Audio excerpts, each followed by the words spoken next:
别人开学骑共享单车，你开学骑法拉利拉法，因为你考上大学，系统给了你100亿，你开着法拉利拉法到学校报道，竟看到一个黄毛富二代在欺负家境贫寒的校花。我不是故意的，修车的钱我赔给你，赔？我这可是保时捷718，裸车都70几万了，选配下来都快上百万了，你一个穷外地人赔得起吗？王贵怒气冲冲地吼道。云溪脑中如铁锤轰打，感觉天都快塌了。他高考全县第1名，政府奖励了1万元，除去学费应该还可以剩下几千元，上百万的车，这怎么赔得起？云溪无助地站在原地，头晕乎乎的，感觉自己死定了。闻声，有些送孩子报名家长也可怜这个倒霉的女娃，有人出言道：不就行李箱碰了下，动不动就让人卖房子，再怎么也要先去4S 定损吧？是啊，我看事故也不大，就一处凹陷，也不至于卖房。王贵闻声更气了，他满嘴跑火车，胡乱说道：你们懂个屁！这是我才买1个月的新车，车子的贬值费需不需要赔？车子坏了我的出行费、精神损失费等等，我给你说，少说你都要赔我10万块。云溪不懂车子理赔这些，听着要赔10万块，脑袋埋着更低了。他努力强忍，但泪泪还是不争气的溢出眼眶。我先赔你1万多块，剩下的我打工慢慢还你，可以吗？1万块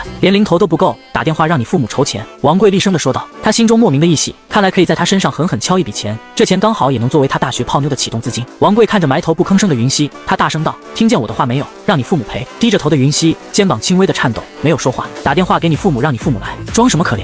云溪的身子更低了，自卑到了尘埃里。他很想说他没有父母了，却怎么也开不了口。他不想卖惨。一阵机械猛禽的轰鸣声由远及近，一辆红色的超跑在太阳的照射下更加夺目。你坐在车里，大家的注意力都集中在了这辆火红的超跑上。趾高气扬的王贵也被炫酷尊贵的法拉利吸引，眼中透露着羡慕，这才是他所向往的豪车。对比之下，他自己这辆8手保时捷真的是工业废铁。法拉利由远至近，很快有人发现了法拉利的不同。我看到了什么？行走的千万豪车，10大神车，法拉利拉法，法拉利中的贵族。大家羡慕的目光，眼睛一直随着法拉利跑车，宛若巨鲨的法拉利停在了摩大门口，驾驶室的蝴蝶翼门缓缓升起，你从中走了出来。你看着一脸怒气的王贵，还有小脸下的煞白的云溪，心中就大概知道了事情的来龙去脉。听旁边围观的人说，保时捷车主狮子大开口要10万的赔偿。你看了一眼4-5年的老车型了，而且保时捷就凹下去一点，车漆刮掉了，就这要10万？你还未说话，低着头的云溪鼓起勇气开口了：别找我父母要好不好？我自己能打工赔给你。闻声王贵的气更不打一处来，心中莫名的嫉妒开法拉利拉法的你，嫉妒自己的风头全被你抢了，不仅这么有钱，还长得这么帅。想到这些，王贵就更气了。打工赔？穷逼！你需要我等多久？3年、5年还是10年？王贵大声的话语惹得周围许多人的不满。一声穷逼，他几乎是犯了众怒。许多同学家长也皱起眉头，认为李元贵是在满嘴喷屎，开着保时捷跑车就神气的都快要上天了。你环顾了一周，对着王贵缓缓开口道：这辆车是你的，关你什么事？王贵弱弱的回应了一句，而后他看着畏畏缩缩的云溪，他把气全撒在了他身上，恶狠狠地说道：躲什么呢？多少双眼睛都看到的是你把车子碰坏了，装什么无辜呢？快赔我钱，我时间宝贵着呢。说完，王贵就要去拉着云溪，他想给这个闷葫芦一点教训。你一把推开王贵的手，冷声说：一辆老款的保时捷718，你开口就要10万，也不怕闪了舌头。谎言被拆穿，王贵仿若被踩到尾巴的狼，他咋呼呼地说：谁给你说这是老款的？这是我才提1个月的新车，看在兄弟你的面子上，我也不为难他了，你帮他给我15万，这事就过了。王贵心中暗暗的自喜，碰到冤大头了。开千万豪车的主，他索性在赔偿金额上又多加了5万元。可以，不过你这台5-6年车龄的保时捷就这点小碰撞，可赔不起这价。你随手捡起砖头，用力把保时捷前保险杠砸了个稀巴烂。随后你看了看自己的杰作，笑着道：这样才是15万的价格，你欺人太甚。没错，我就欺你了，能怎么着？笑话，难道只准你欺负别人？你等着，我要报，有什么问题你直接和我的律师说。你不等王贵说完，便打断了他的话，挥挥手把律师的名片拍在了他的身上，剩下的事全交给自己的律师。有钱就是底气，银行卡里躺着100亿资产，别说1辆2手的保时捷跑车，哪怕10辆、100辆你都不带怕的。好酷，男友力爆棚，好有安全感。妈妈，我恋爱了。周围的女生们纷纷对你好感上升至 max， 谁会拒绝正义、善良又多金的小帅哥呢？李文倩的美目也频频打量着你，白色的衬衫加黑色休闲裤，一身的衣物看似素雅，但材质绝不普通，绝对是私人定制的奢侈品牌。白色的衬衫加上清秀的长相，少年感爆棚啊！这颜值不去演电影里的校草可惜了。文倩在心中默默的感叹：倩倩，我的白马王子出现了，我要恋爱了。旁边的黑丝学姐说道。李文倩满头黑线，无语道：你这恋爱的也太快了吧！哼，你别管，我觉得这个小学弟对我胃口，性格霸道，简直是现实中的霸道总裁。同学，你是哪个专业的？咱们学校很大，路不好找，一会报了名学姐送你去寝室。他熊小别听他的，我送学弟才对，我送。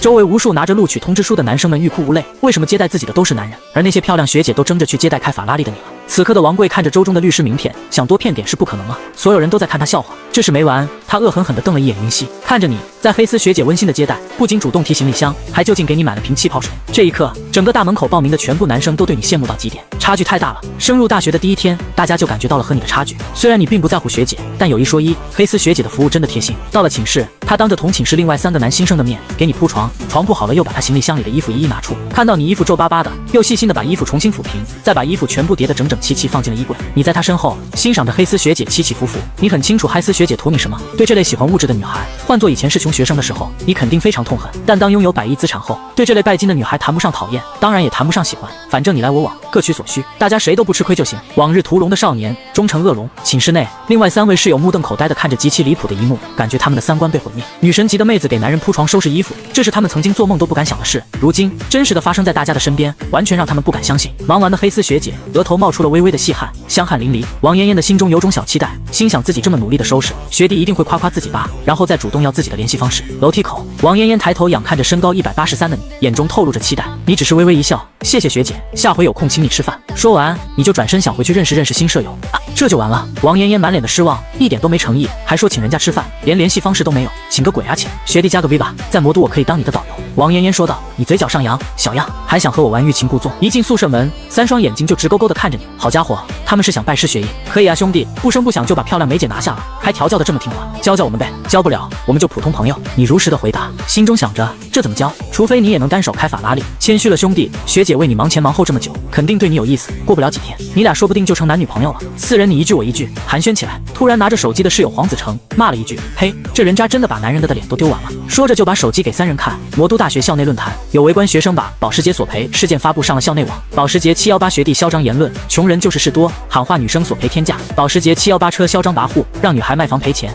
大一新生开1000万级法拉利跑车，英雄救美，砸得好！要是把整个保时捷都砸得稀巴烂更解气。关于今天发生在校门口的仪式，各种标题的帖子爆火在校内网。随之，当事人你与王贵也在校内有了知名度。不同的是，王贵都是一片骂名，网上全是喷他的。卧槽，1000万法拉利跑车，这也太牛批了吧！舍友周涛一脸震惊地说道：“要是我开上这种跑车，泡妞还不手到擒来。”另一位舍友猥琐地感慨。魔都本地人的黄子成也是一脸羡慕，虽然他家里条件不错，但别说1000万级跑车，100万的豪车家里也不会给他买，这就是差距啊！能开起2000多万法拉利的富二代，他家里最少也得有10几亿资产吧？人比人，气死人！这么有钱，家里肯定是做房地产、医疗之类的吧？大家哈哈一笑，并不知道他们讨论的法拉利拉法车主就在眼前，你也懒得表明身份，以后他们自己会知道的。反正你也不准备在寝室住太长时间。魔都号称第一豪宅的汤臣一品，你想买就能买，1套不够就10套，反正最不缺的就是钱。你听着舍友吹了会牛，想起自己的法拉利还在校门口停着呢，把车子开进校内，必须去保卫处办理本校登记。你和3人打个招呼，便出了寝室。炎炎夏日，各种短裙、大长腿让人眼花缭乱。没有了法拉利的属性加成，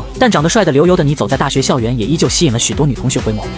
一阵女生的惊呼，你只感觉被软软撞到，一股清香，还未等做出反应，不小心撞到你的妹子就跑出了你的怀里。咦，陈雪你也考的魔都大学？你有点惊讶，想不到离家千里之外读大学还能遇到熟人，你怎么认识我？请问你是？陈雪疑惑地问道。对眼前有点帅的男生，他没有任何记忆。我也是岳阳一中的。你淡然一笑，对方可是高中时公认的校花，校内外喜欢他的男生数不胜数，而你高中时只是平平无奇的穷学生。陈雪不认识你也正常，你以为校花会对自己有些印象，看来是想多了。你不再多说，直接离开。校花又怎么样？身价100亿的你绝不可能做舔狗。小雪，刚才那个男的是谁？校花身后一个男生走上前询问。这个男生叫楚博，高中与陈校花是同学，也是岳阳一中有名的富二代。他追求了陈校花整整3年，得知陈校花要考魔都大学，他便屁颠的把志愿填成魔都大学。刚一出来就遇见一个长得比自己高大帅气的男人搭讪自己的女神，他心里有点吃醋。高中的校友，陈雪说。闻声，楚博眼中闪过一丝阴暗，第一想法就是有人也和他一样，报了同一所大学继续追求陈校花。好大的胆子！岳阳一中谁人不知，陈雪是他钦定的女朋友。楚博心想，有机会一定要给你一点颜色看看。陈雪本不想答应与他一起吃饭，奈何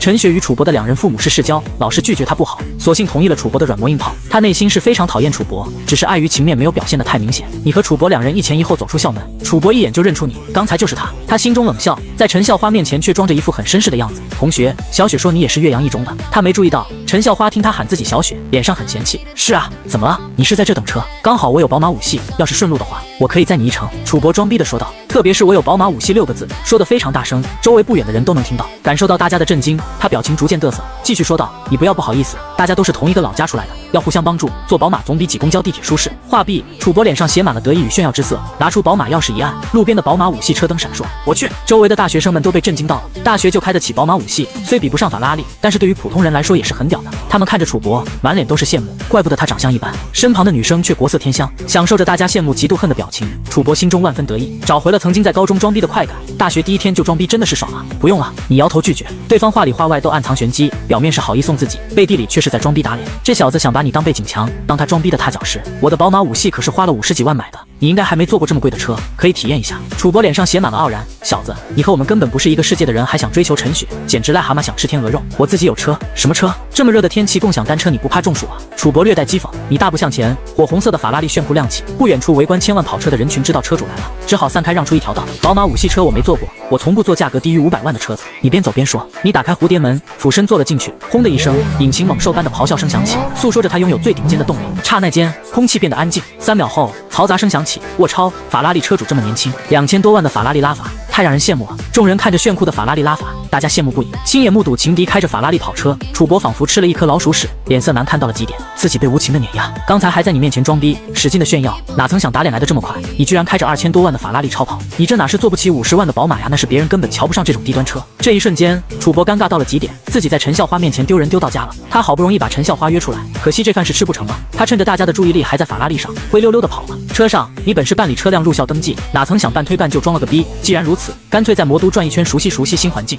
轰！发动机引擎爆发，车子闪电般冲入车流中。与此同时，302女生寝室，帮你铺床的嗨丝学姐正在向李文倩炫耀拿到了你的病，还声称一个周就要把你拿下。然而王嫣嫣等待回复等得都快睡着了，也没见到你理自己，她心中委屈，这和以前都不同啊。以前的那些富二代或是男生都是消息秒回自己，他反而还爱答不理。往往他发一句话，对面男生舔狗都会回一大串的聊天记录。结果今天在学弟的面前却失灵了，画面反转了过来，他已经给你整整发了20-30条信息，却一条回复都没有。最重要的是，他还牺牲色相拍了几张照片，照片他自己看了都觉得好擦边，好荷尔蒙爆发。难道学弟和其他的女人在一起？一股危机感涌上心头，不行，他不能坐以待毙。王嫣嫣被齿轻咬，心一横，点击了语音通话。另一边，你正在惬意的享受超跑带来的快乐，手机铃声响起，喂，有什么事？面对茶艺女，自己必须占上风，不然对方会越来越装。学弟，我知道魔都有一家超级好吃的饭店，我们一起去吃好不好？王嫣嫣温柔的声音从手机中传来。行，你在校门口等我。你刚好没吃中午饭，被他一说，也确实有些饿了，便答应了下来。爷，没被你拒绝。王嫣嫣心中欣喜，她白皙的脸上挂满了笑容，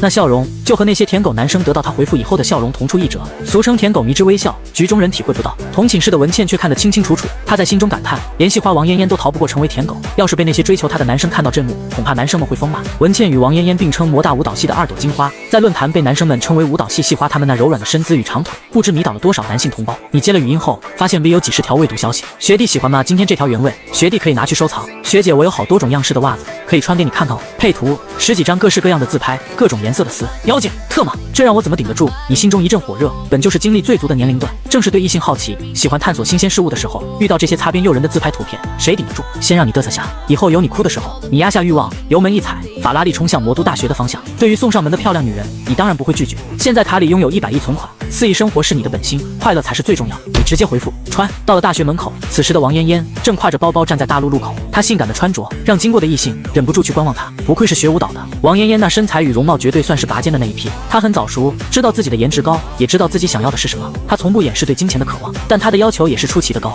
她加了许多的富二代 V， 却没和任何一个富二代传出过恋爱绯闻。这时，一辆玛莎拉蒂停到王嫣嫣旁边。王嫣嫣，天气这么热，别站在那了，到我车上坐会吧。你要去哪里？我送你去。开玛莎拉蒂的男生叫杜子腾，是魔都大4的学生，也是比较有名的富二代。杜子腾最热衷于泡妞，凭借玛莎拉蒂，他交往过许多的女朋友，最近才分手。正是单身时，他看着王嫣嫣越看越漂亮，发现来人是杜子腾。王嫣嫣平静的脸色微变，她对到处留情的杜子腾印象非常的不好，她不说话，直接换到一旁等待。杜子腾也不恼怒，反而嘿嘿笑着，把车又开到了王嫣嫣的跟前。我家里开了个高端的餐厅在附近，今天有空赏脸一起吃个饭不？杜子腾带点炫耀的说道。他亮出财力，争取今天拿下王嫣嫣，也够他在学校吹无数牛逼了。不好意思，我约了人。还有，我今天没空，明天没空，以后都不会有空，你找别人吧。王嫣嫣冰冷着脸，无情的拒绝。2次被拒绝，杜子腾心中很气，他心中暗骂，全校都知道你是拜金女，装什么纯？约了人，魔都大学有钱的富二代我都认识，和你约会的是哪个？杜子腾的语气中带着点羡慕。马德，这种尤物竟然被别人捷足先登了。王嫣嫣一脸的冷漠，不想理他，怎么不敢说出他的名字？是不是因为他没有我有钱，所以你才不好意思说？他面露得意的说，约会对象条件差点又没事，毕竟像我这种大学就开100万玛莎拉蒂跑车的学生是少之又少，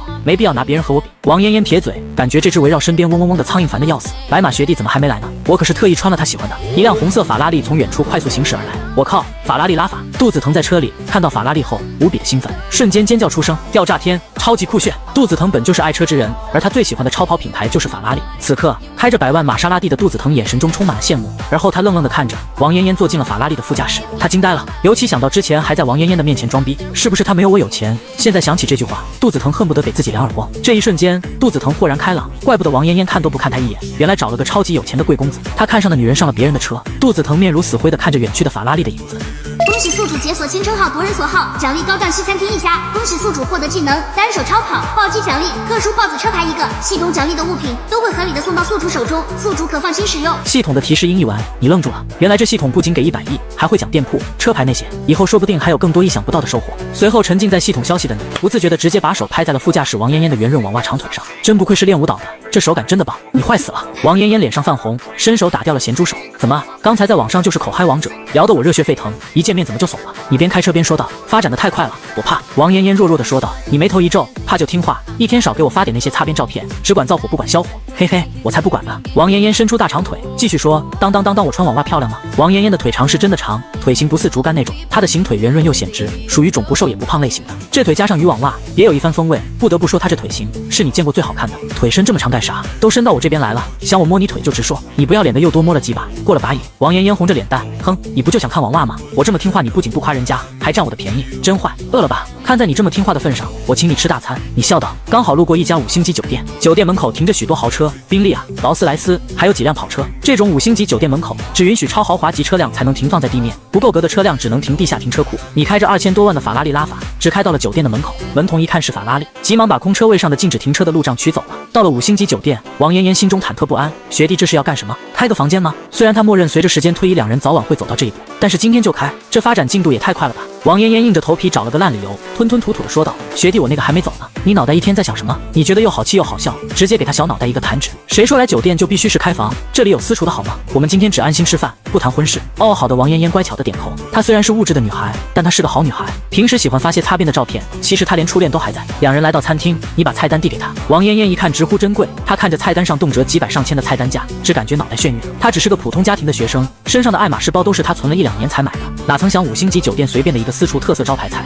都快顶她一个包的钱了。来这里不吃招牌菜可惜了，价格不是问题，只要味道好就行。你看她迟迟没动手，你直接点了5-6道特色招牌菜。王嫣嫣只看到你在最贵的菜品中勾了几道菜，最后还勾了2瓶红酒。价目表上红酒的价格让她吓了一大跳，一瓶的单价是88888，2瓶就是接近18万。王嫣嫣觉得自己眼睛花了，反复看了好一阵，才敢相信这是真的。学弟花了近18万点了2瓶红酒，加上那些招牌菜，这一顿饭岂不是花了20多万？学弟一顿饭钱就花了其他人辛苦工作1年或是多年的存款，这就是有钱人的生活吗？挥金如土，学弟也太帅了吧！王嫣嫣的小脑袋更晕了，脸上红扑扑的，像才喝了红酒似的。王嫣嫣感觉自己活在梦里一样，这种高品质生活是她以前敢都不敢想的。点了菜后，两人坐在一起愉快的聊着趣事。过了一会，服务员推着餐车将菜全部上齐了，你让服务员开了1瓶红酒，另1瓶准备带回去偶尔睡不着的时候尝尝。你问道，据说学舞蹈的身体都很柔软，听你这么一问，王嫣嫣的第一念头就是可解锁更多姿势。感受到王嫣嫣古怪的眼神，你皱眉，你又想到哪方面了？我这是个正经的问题。王嫣嫣撇嘴，那你能把放我腿上的手拿开吗？情不自禁，坏蛋！一顿饭两人吃非常的满足，你占了些手头便宜，意犹未尽。叮咚，手机响起。此时一边吃饭一边摸，刚好手上没空，便让王嫣嫣开免提。电话里传来好听的女声，请问是顾先生吗？得到肯定的回应，他继续道，顾先生你好，我是魔都车牌拍卖的工作人员，您2000万溢价拍得的车牌11111之后的过户与上牌都由拍卖行为您服务，系统奖励的特殊牌照，你对这牛皮的车牌号非常的满意，要是没有系统操作，这种魔都的豹子车牌出再多钱也没机会买。开的免提，王嫣嫣听得一清二楚，她张着小嘴，整个人都惊呆了。她听到了什么？学弟溢价2000万购买了一个车牌，还只是溢价2000万，总共的成交价那不得以为单位了。光溢价的2000万就能在魔都最繁华的地段买一套大居室了，学弟这也太有钱了吧！王嫣嫣感觉自己的想象力不足了，以前她只是以为有钱人无非是吃穿住行奢侈一些，却完全不会想到会有人以上亿的钱购买一个车牌，这个世界也太疯狂了吧！她还在惊讶中，却没有发现你已经触碰到软软。通话还在持续，顾先生您还在吗？我在，我们拍卖行还有一个明星车牌 AZ8888在拍卖，请问顾先生是否感兴趣呢？拍卖行的工作人员怕你不懂，还特意解说了一下 AZ 车牌只有2000多张，90年代一块 AZ 车牌拍出过30万的天价，护 AZ 车牌除了它的经济价值也还有历史价值。你听到车牌这么稀有，况且以你的财力未来会买更多的豪车，岂有不买的道理？你毫不犹豫的道，直接说价格。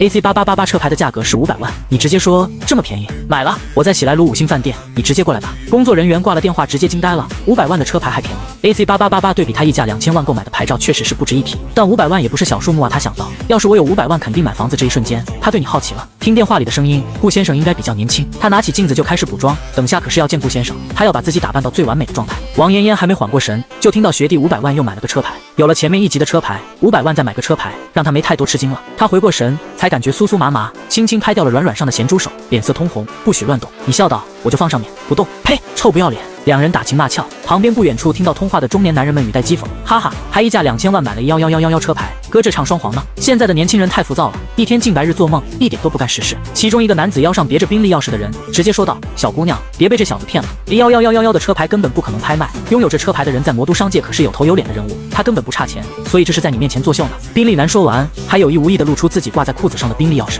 他们几个喝了点白酒，有几分醉意，酒是色字头上一把刀，发现王嫣嫣这么美，多少有了点其他念头。又看到你在那瞎装逼，他们直接上前戳破谎言，最好让女生对男的产生厌恶，他们才会有机会。小伙子，看你这么年轻，我作为过来人提醒你一句，还是要走正道，要脚踏实地做事。宾利男以长辈的口吻说道，眼神却一直盯着王嫣嫣的大长腿。你看我勤勤恳恳的做事，现如今我在魔都有3套房，名下多辆车，前几天还新提了辆宾利车。宾利男装逼正高兴，王嫣嫣却被他猥琐的表情吓了一跳，对他非常厌恶。他心想，还是学弟好，不像他这么色批。你平静的坐着，安静的听着宾利男在面前装逼。是啊，我老大哥就是牛皮，大哥的公司1年利润1000多万，大哥身家上亿，年轻人你应该多和我们大哥学习学习。旁边几个一起吃饭的人也在拍着宾利男的彩虹屁。宾利男傲气的笑着，他就是财大气粗。王嫣嫣想反击，被你拦了下来。随后你缓缓的说道，你们说够了，逼装完了，你身价上亿，你年赚1000万，这点成绩很值得炫耀吗？你不屑的说道。随后你直接把法拉利钥匙拍到桌上，打开手机银行余额，我存款1年的利息比你公司1年的利润都高。闻声，几个男人呆若木鸡。当他们看到银行卡上那一连串的数字，宾利男不相信这是真的，个、10、百、千、万、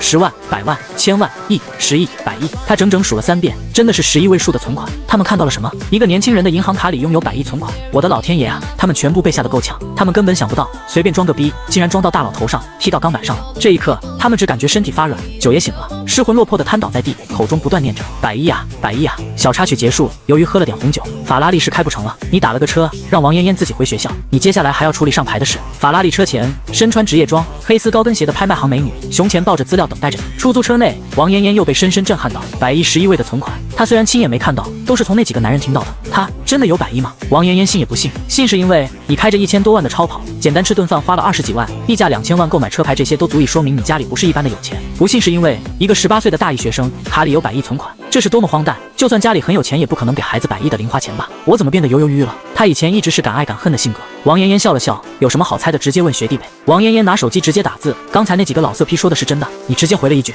假的。网图。收到消息，王嫣嫣松了一口气，她整个人变得轻松了起来。在得知你没有100亿存款后，她不仅没有失落，反而心情变得愉悦。假的就好，我怕自己更配不上你了。王嫣嫣心中默默地说，什么都没有的她，只有美貌拿得出手，在这么帅又有钱的你面前，她心底总会带点自卑。拍卖行美女杨默静静地等待着，她看到一个帅气的年轻男生向自己走来，男生自身干净充满青春的穿搭，少年感十足，很帅，她忍不住多看了2眼。但是帅气男生越走越近，杨默的小心脏也是忍不住激烈地跳动了起来。他该不会就是故意，顾先生吧？杨默忍住不住在心中问道。一个随便溢价2000购买车牌，而后像洒水500万又入手一张车牌的人，应该不可能这么帅吧？但当你走到他跟前说了句你怎么猜到我的车是法拉利，他激动了，没想到你竟然这么年轻，这么帅，简直是小说中霸道总裁的原型。杨默一时间反应迟钝，语气带着点结巴，顾先生，我喝了点酒，你开车。你随手把车钥匙扔给了他。面对1000万的法拉利跑车，坐在驾驶室的杨默无从下手。车他开过不少，法拉利跑车还是第一回开，手忙脚乱，不知道该怎么开。导航只要半个小时的路程，杨默硬是开了接近1个小时才到。路上不知道多少车主在骂娘，法拉利跑车开出龟速，真是白瞎了这么好的跑车。很快，你喝茶的功夫，拍照就办好了。法拉利拉法上的牌照11111，另一张 EZ888先留着，下次买车再上。一切忙完，你便开着法拉利回到了大学，办理好车辆登记后，法拉利咆哮着行驶入校内。老布，你捡到宝了！今天那个好看的学姐在魔都大学可出名了，她是艺术的系花之一啊！奶奶的熊，怪不得她长得这么漂亮。当时我还以为是我们学校女生质量高，哪曾想到那个学姐的颜值是最顶尖的那一组。好家伙，系花到追你，老布这回你可赚大发了。你一回来寝室，3人就一直说着，脸上全是对你的羡慕。可羡慕完后，黄子成心中还是有丝顾忌。他出言提醒道，很多人都说系花学姐有点拜金，你可悠着点，花钱理智点。你笑了笑，表示与王嫣嫣只是普通朋友。周涛眼尖看到了你带了红酒，他嘿嘿一笑，跑去厕所拿出了漱口杯，开瓶器把红酒一打开，咕咚咕咚的倒了满满1杯的红酒，直接牛饮。喝完后还打了个嗝。卧槽，这红酒味道可以啊，比我们镇上35块1瓶的好喝多了。郑小红倒了一杯，有模有样的喝。见过世面的黄子成定眼一看，这红酒品牌熟悉，好像在哪见过，是在表哥朋友的宴会上。卧槽，这品牌的红酒价格最少的也要2-3万起步。卧槽，暴殄天物，几万的红酒要细细的品尝，哪能像喝可乐使劲灌？黄子成看着还剩1小半的红酒，心疼的要死。啥？几万块的红酒？周涛傻眼了，震惊的说道，那我刚才一口岂不是喝了5至6千块？我去，我把1个学期的生活费喝了。郑小红也惊讶的不得了，老顾，这红酒真这么贵？你怎么不早说？你低调的说不贵，放心喝，88888的红酒，对于现在的你来说一点都不贵。黄子成小口品尝，这酒的味道正品，口感甚至比在那场宴会中的味道还好。看了眼满不在乎的你，黄子成也没再多说。原来身为魔都人，他本来还带点自豪，以为寝室几人里应该他家里最有钱。经过这瓶红酒，他知道了自己的想法是错了。这个寝室真正的大腿是你啊！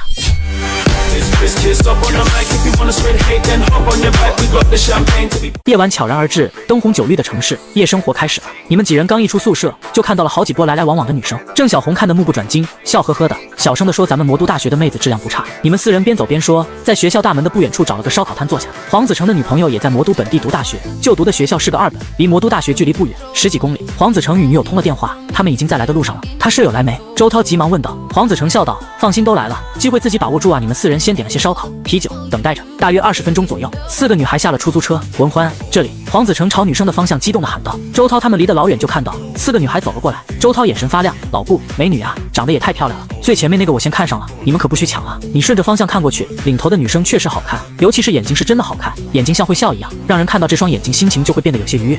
黄子成有些怨气地说道：“卧槽，朋友妻不可欺，那个是我女朋友。”啥？你女朋友？周涛傻眼了。要是你有这种颜值的女朋友，两人不会意外，毕竟你这人帅得一塌糊涂。而黄子成长得这么一般，女朋友的颜值竟然这么高。李文欢领着3个室友走到烧烤摊，看到这里脏乱差的环境，眉头紧蹙，心里有些不是很高兴。他好不容易把3个室友喊出来，坐车10多公里，结果黄子成选这么差的店吃饭，他内心觉得在室友面前丢了面子。郑小红还是第一次距离接触到这么漂亮的女孩，本来想多说几句话，结果舌头打转，干巴巴地说了句：“弟妹好，你叫我什么？”李文欢眉头一皱，语气有点不好。黄子成尴尬一笑，摸了摸鼻子，先道：“他比我大，喊你弟妹没错呀，临时男友也是男朋友啊。”李文欢一脸的高傲：“你还没转正呢，别一天乱宣传。”周涛一愣：“啥？城里人可真会玩，男女朋友还有临时的。”闻声，周涛与郑小红相视一笑：“难怪呢，还不是男女朋友呢。”黄子成一天打扮得像非主流一样，想追这么漂亮的女生，肯定要下一番功夫才行。4个女生相互挨着坐下，李文欢的3个室友本想来看看魔大的男生长得帅不帅，要是各方面条件不错，可以先互加个方式聊聊。结果远远一看，人黑衣土的周涛，还有瘦得跟个猴一样的郑小红，3人满脸都是失望。但是坐下后看到你之后，咦，我去长得可真帅。3人的目光频频看向颜值最高的你，李文欢也跟着多看了2眼。然而你对他们并没兴趣，大家互相介绍了一番，初步相识了。酒喝到一半，莫洛突然问道：“你是不是经常健身？”你喝了口啤酒，反问：“为什么这样问？”活了18年，这18年来你就没进过一次健身房？莫洛眼睛发亮地说道：“我可是看到8块腹肌了，流线型这么棒的肌肉，不经常健身的人是不可能有的。”刚才大家喝酒聊天时有些热，你把衣角稍微朝上撩了些，被莫洛注意到了。你总不能说这是系统奖励的，笑着说：“这都被你看出来了，我特喜欢健身啊。”那太好了，我有健身的伴了，有空一起相约运动啊，我才办了健身年卡，我俩可以一起用。好啊，你太过分了，这么快就想聊顾大帅哥了。李文欢咯咯咯的笑，苏秋秋撞了一下黛西的胳膊，小声说：“眼睛都要贴在别人身上了，喜欢他就趁早点追。”没看到莫洛都先下手为强了。黛西白皙的脸蛋一红，语气轻轻的：“没有，才见第一面，我怎么可能喜欢上他？哼，女人以后千万别后悔。”2个寝室8人聊得正起劲，突然一声巨响，店里的人全部向响声方向看去，前面的桌椅已经被掀翻在地。曹，你特么在老子面前装什么清纯，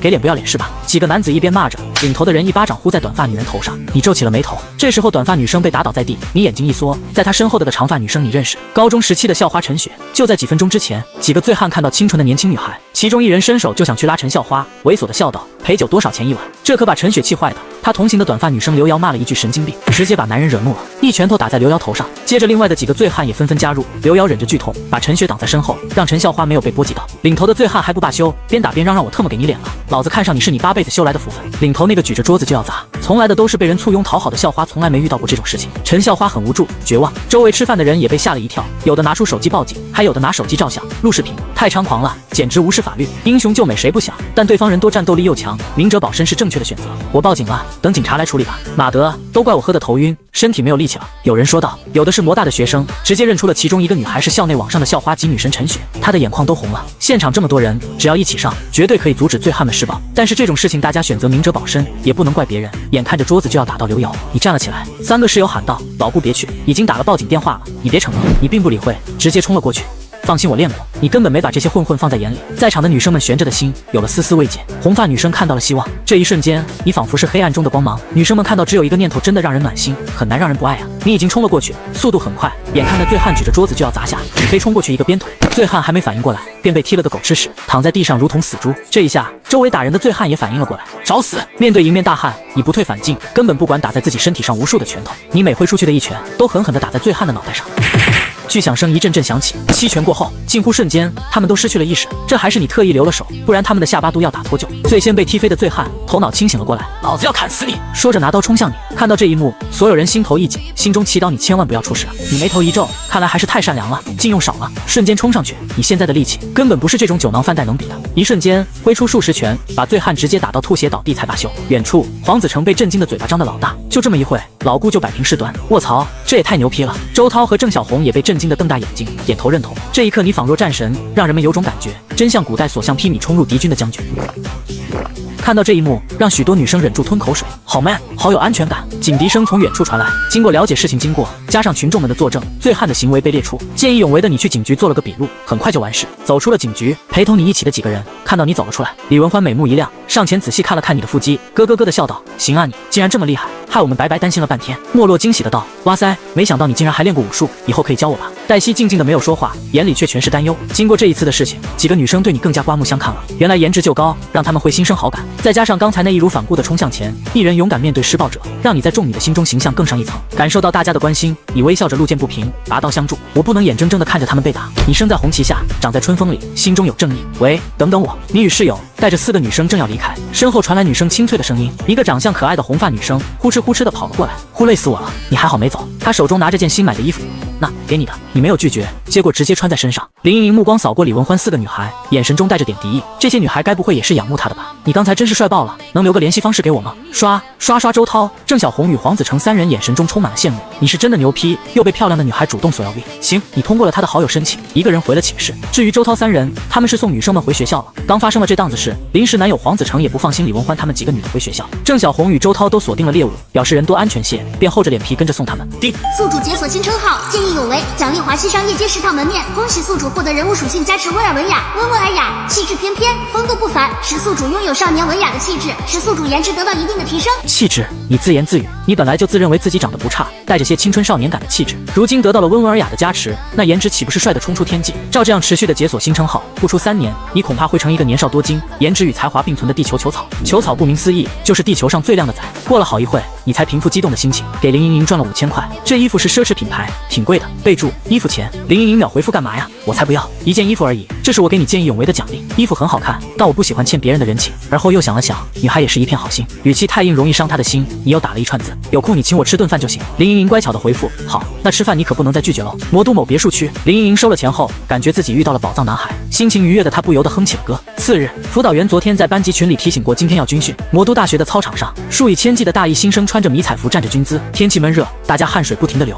浑身就像被水洗过一样。好，全体都有，原地休息。教官看了眼手机，时间到了，吹响了休息的口哨。军训的学生们都像浑身被掏空，瘫软在地上。你取下帽子，身体被强化过的你倒是不累，但热是真的热，感觉自己的内裤都被打湿了。前方方阵中传来惊呼声，声音很响，引得操场的所有人都抬头看去，甚至是教官，还有专门幸灾乐祸看新生军训的学姐学长们都忍不住看了过去。目光所至，男生们此时眼睛都看直了，这不是贴吧里那个艺术系的系花，是王嫣嫣学姐，她怎么来操场了？目光的聚焦中，王嫣嫣穿着白色露肩 T 恤，下身浅色的超短裙，小白鞋，她的长发在风中摇曳，紧致的妆容在灿烂的阳光下非常的夺目。她迈着黑丝大长腿，带着点御姐风，脸上带着迷人的微笑。她的出现让所有人眼前一亮，原本没有精神耷拉着脑袋的男生们，如同喝了脉动，瞬间精神抖擞。王嫣嫣，魔都大学大2，在校内网被誉为艺术系的唯二系花。新入校的新生们早就在网上看到过王嫣嫣，他们感叹真人比照片更有气质。王嫣嫣迈着大长腿走到了操场前面，她的手中提着一瓶气泡水。见到提着水的王嫣嫣，操场上的人全部都变得惊讶。系花是为了给某个新生送气泡水？不可能吧！大一这才到校1天，就有新生虏获了系花学姐的心。王嫣嫣学姐可真是太漂亮了。看着王嫣嫣，你班级的男生激动地议论着。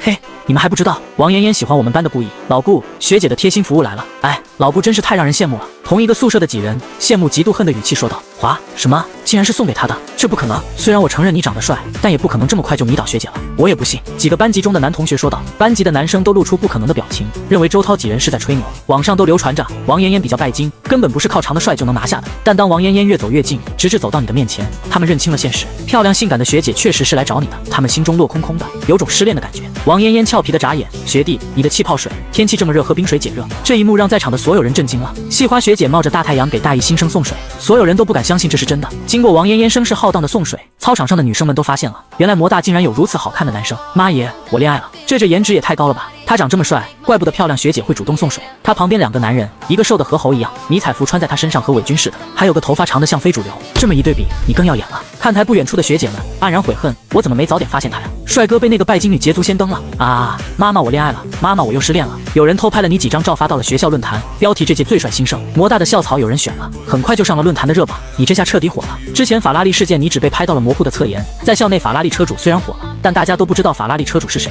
而在校外的短视频啊，你见义勇为，一人打倒8个醉汉的视频也被人传上了网，事件正在发酵。王妍妍发现了你的变化，学弟你又变帅了，是吧？那俊男美女，我们挺般配的。你笑呵呵地说，我也这样觉得，要不咱们试试？好啊，晚上喜来庐酒店不见不散。王妍妍装出生气样，滚滚滚！你俩一起小声的聊了会，王妍妍便离开了。班里的男同学这一刻对你嫉妒到了极点。同样是大一，为什么你如这样优秀？看样子还是系花道追的你。突然又传来一声悦耳的声音，故意给你奶茶。一波未平一波又起。陈雪穿着一身 JK 制服，白衬衫、短裙，一脸清纯的站在阳光下。因为昨夜的事件，她在医院照顾刘瑶，所以没有参加军训。又一个貌美的女孩主动给顾意送温暖，在场的男生眼睛都嫉妒的红透了。妈的巴子，还让不让我们活了？一个系花学姐也就算了，大家伙们人人也就过去了，反正学校还有其他漂亮的女生。结果特么的，这一届号称最美新生的陈雪也给你送水来了。顶尖颜值的女生就那么几个，你一人就虏获了2个校花级美女的芳心，这如何不让大家愤怒？糊涂啊！他是渣男，刚才王妍妍学姐才给他送过水了，他脚踏2只船，你不要上当受骗了。陈雪班级的几个男生走过来，一人一句的说到开学时知道最美新生与自己一个班，男生们还非常激动，还没等高兴多久，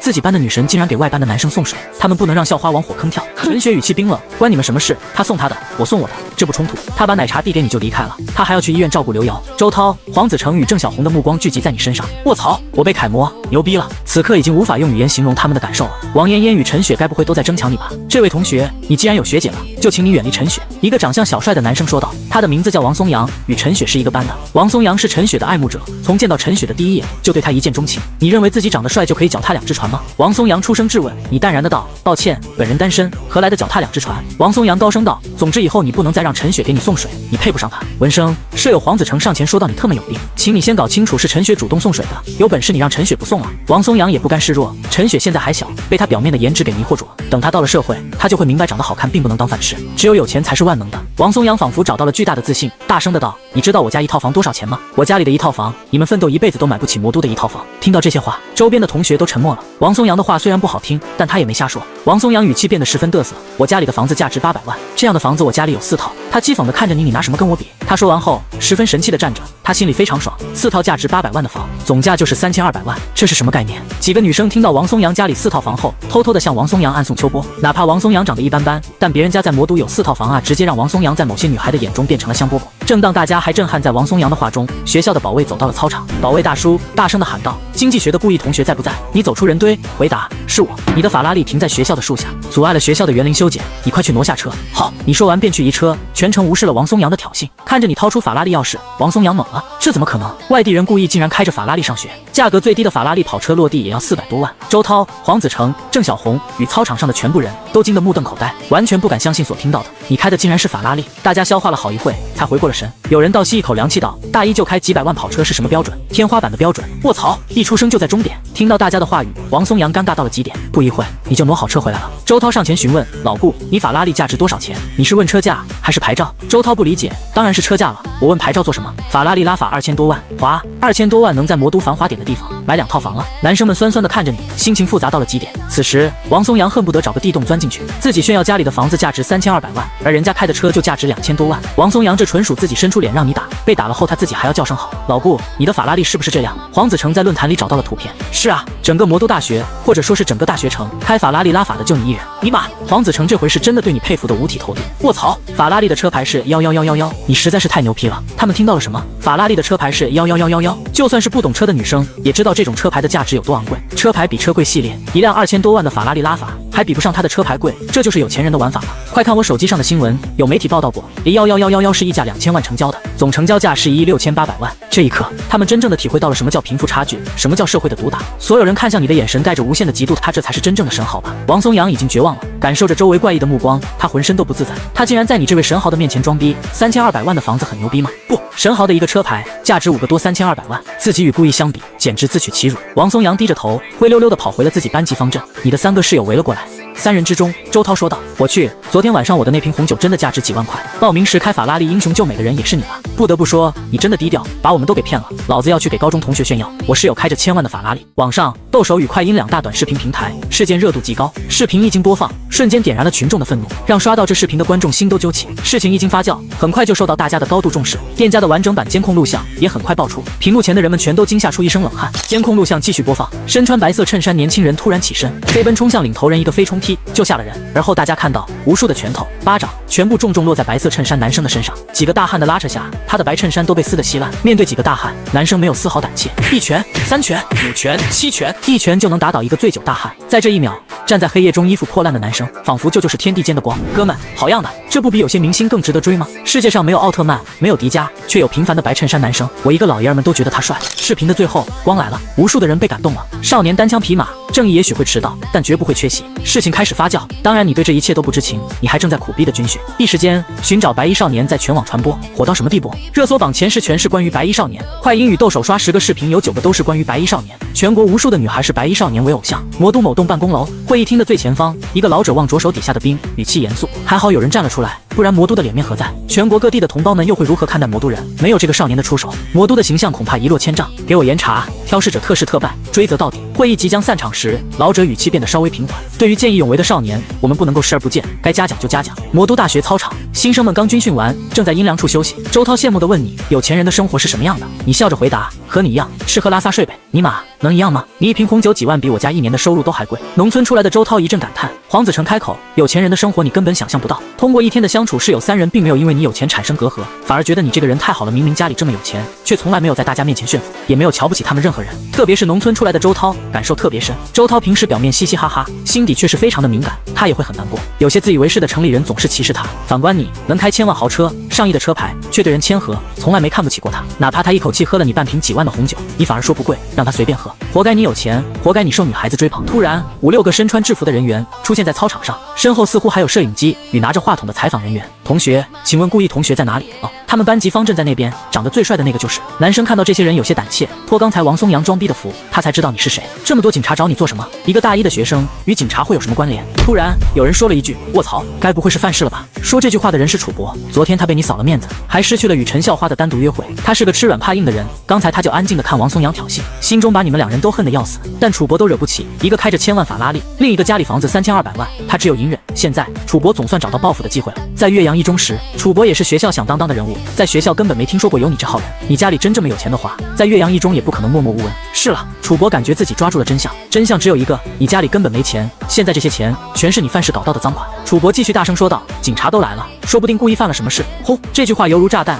在操场中炸开了花，好像警察真的是找故意的，该不会真的犯错误了吧？一些同学语气小声的嘀咕着，事实就在眼前，警察都亲自找来了，他绝对是犯事了。况且出动的人之多，声势浩大，5、6个警察，魔都大学的校领导，还有录像的记者人员，可见你犯的事不小啊。当警察等人走到了你的面前，为首的2个警察已经把手搭在了你的肩膀上，开始抓捕了。楚博心里笑得好不痛快，哈哈，大快人心。马德，看你还装什么装？长得帅也白瞎了，不会再有女神喜欢他了。2个警察手搭在你的肩膀，轻轻拍了下，然后面带笑容的说道：“见义勇为的白衣少年，你好啊！魔大校长，顾毅同学，你是好样的，你为我们魔都大学争光了，是我们魔都全体师生的榜样。”什么？见义勇为，为校争光？警察不是来抓你的吗？你不是犯事了吗？听到警察的话，落井下石的楚博震惊话都说不出来了。学校领导刚好立着空闲的时间，发表了表扬感言。我校大一新生顾毅在校外为救同校的2个女孩，独自一人不畏强敌的上前与施暴者搏斗，最终成功制服施暴者，避免了事态的恶化升级。魔都大学全校师生都应该向顾毅同学学习。经过大家一致协商，我们多单位共同出钱，奖励顾同学20万奖金以资鼓励。完事之后，你又与记者到了一处空旷的教室，做了一个单独的采访。魔都高档别墅区，林家、林莹莹一家3口正在吃饭，电视机正播放着魔都电视台。读了大学后1天到处乱跑，家也不回了，你的人影也见不着。记住了，大学毕业之前不能谈恋爱，在学校离那些男生远点。现在许多男生就喜欢骗你这种单纯的白富美。林妈苦口婆心地教育着女儿，在她看来，自己的女儿是非常优秀的，长得像仙女一般，还没什么心眼，她怕自己的宝贝被男人骗钱骗色之类的。林莹莹气呼呼的啊，我知道了，这都什么年头，怎么可能阻止大学生自由恋爱？还有我不回家的时候都住的寝室，我要和小姐妹们打好关系啊。林父也是笑着，找对象要擦亮了眼睛，你们艺术系的不三不四的男生太多了，一定要保护好自己。林莹莹撇嘴，好了，我自己知道，我有喜欢的人，而且他特帅特别有责任感，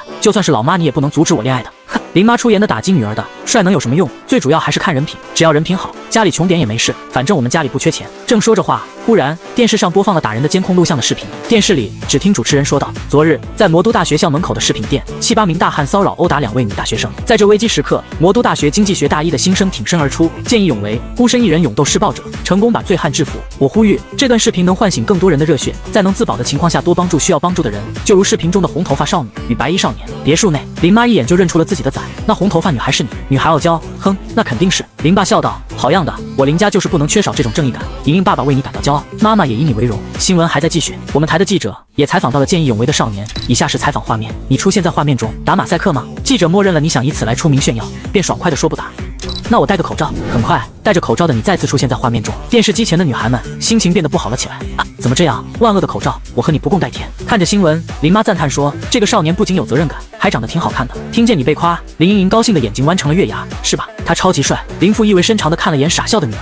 你一身朝气蓬勃的青春气质，虽然戴上了口罩，但惊鸿一现的惊艳颜值却深深印在了无数观众的心中。但行好事，莫问前程。就算没有我相信也会有无数个见义勇为的人站出来。你非常的谦虚，说话也都是正能量。电视机前的人们看得热血沸腾，恨不得现场就做件见义勇为的好事。新闻最后，记者问了一个问题：20万的见义勇为奖金，你打算怎么用？电视机前的年轻人们听到见义勇为奖金20万，都非常羡慕。他们心想，要是自己被奖励20万该怎么花？我要拿去买房子，可以买好多化妆品、品牌衣服、包包了。大家不自觉就幻想着自己有了20万会如何的去用。电视中传来你的声音：首先感谢政府与学校的奖励，这20万我准备给予那些需要的人，贫困山区的孩子们最需要这笔钱。卧槽，我了个大草！格局？什么是格局？这就是一个人的格局。这一刻，所有人都被你的品质所折服，这是当代年轻人真正的榜样。幻想着拥有20万，如何去用的年轻人们也被你高尚的品质所震惊，他们羞愧的红了脸，小了他们的格局小了。今夜，全网热搜全部被你霸屏了。好帅，好帅，好帅！重要的事情说3遍。妈妈再也不阻止我恋爱了，明星什么的全走开，白衣小哥哥才是永远第一神。其中一条我们都欠白衣少年一件衬衫的热搜，让今夜某宝店的白色衬衣销量暴增。据说许多店家的白衬衫都被卖断货了，女孩们网购了白衬衫，直接快递到魔都大学，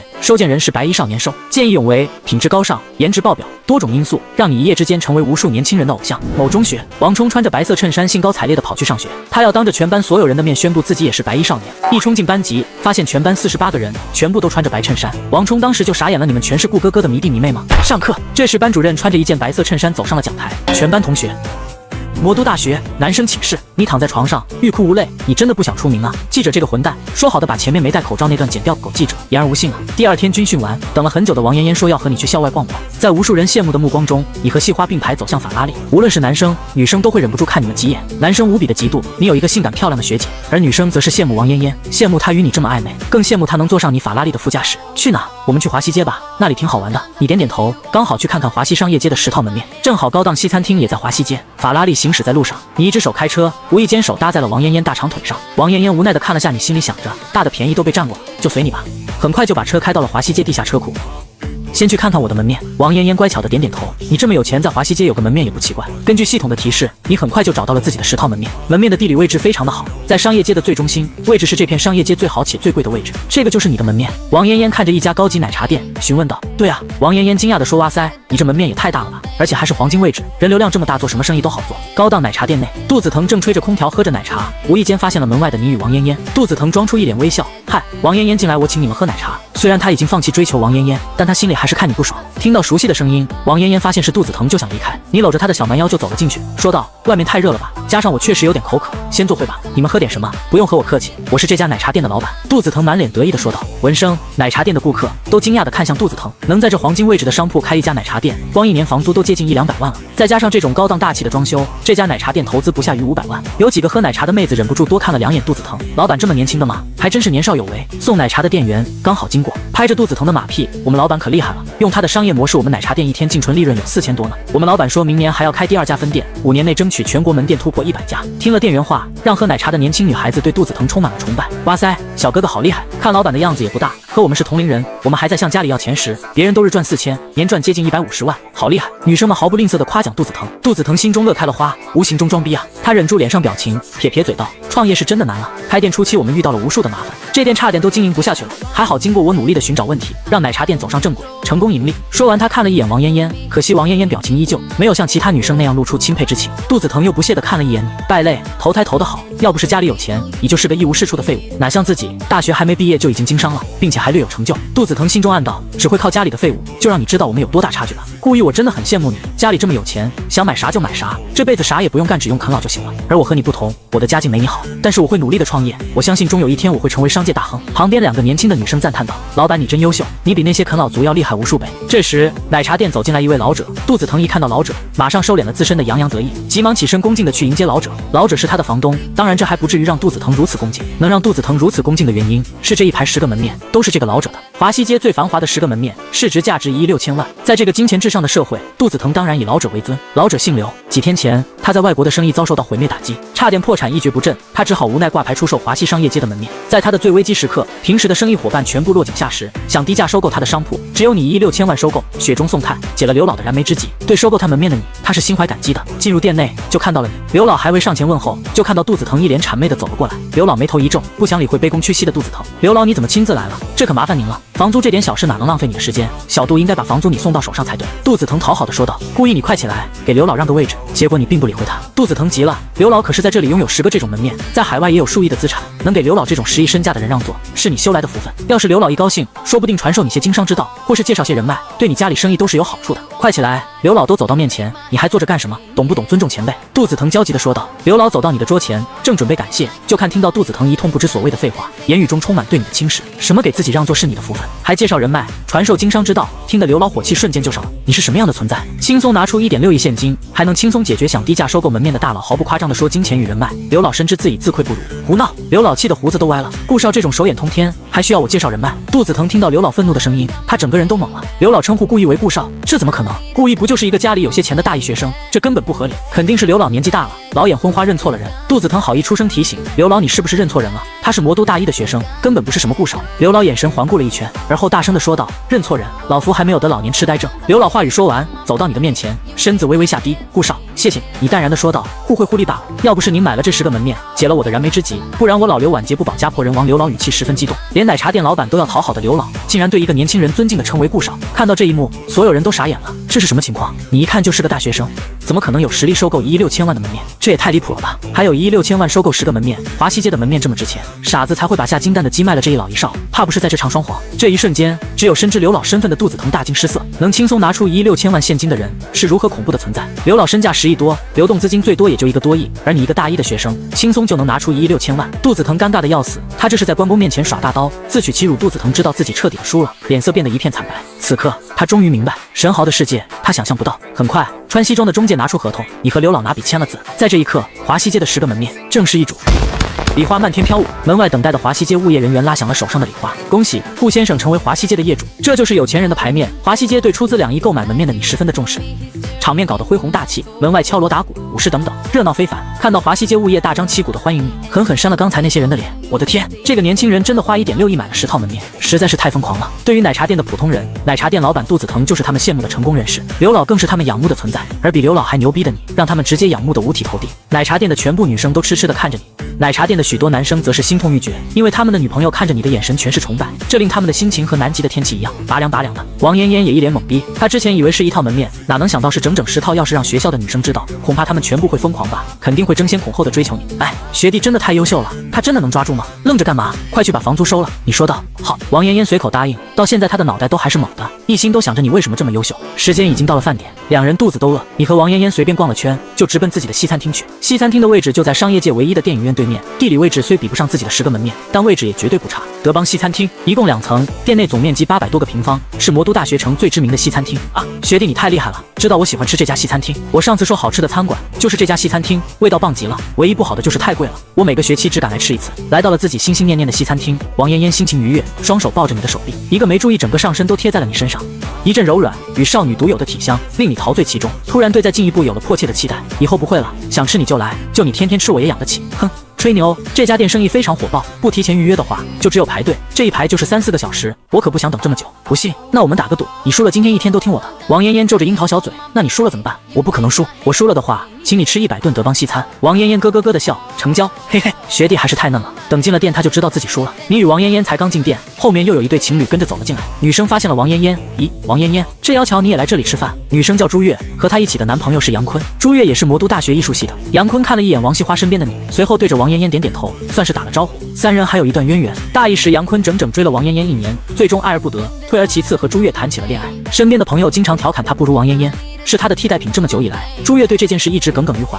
你好，现在餐厅已经满员，用餐需要依次排队。服务员客气地说道。王嫣嫣问道，还要等多久？你们前面还有35桌客人在等待，大概需要3个小时左右。王嫣嫣说道。啊，这么久啊，学弟，我们去其他地方吃吧。心中高兴极了，哈哈，这赌约学弟输了。另一边，听到王嫣嫣她需要还要等待3个小时，朱越的脸上笑开了花。他对着服务员说，我与你们的餐厅经理是熟人，让告诉朱经理，他表妹来了，让他给我马上安排用餐。话毕，朱越非常有优越感的看了一眼王嫣嫣，乖乖排队吧，而他自己是有特权的，不用排队马上就可以用餐。服务员走进里面去告诉朱经理了。不一会儿，另一个服务员就走上前邀请朱越与她的男朋友进去用餐。朱越得意一笑，王嫣嫣你们慢慢等待，我就先进去用餐了。朱越感觉自己爽极了，比王嫣嫣后来却直接不用任何等待就可以用餐。王嫣嫣肯定对自己羡慕死了。你眉头一皱，这么好的西餐厅，为什么会有个朱经理这种傻叉，竟然敢堂而皇之的给自己的亲戚开后面门，直接不排队？朱恩他只是个经理，如何来的这么大的特权？据你所知，你的这家西餐厅不管多忙都会留有一间豪华的包间，这包间不接待任何客人，只有一个人有这间包间的使用权，那就是你自己。这个朱经理好大的狗胆，竟敢用你的私人包间款待他的亲戚。先等下，你先去让朱恩给我过来。你的声音冰了。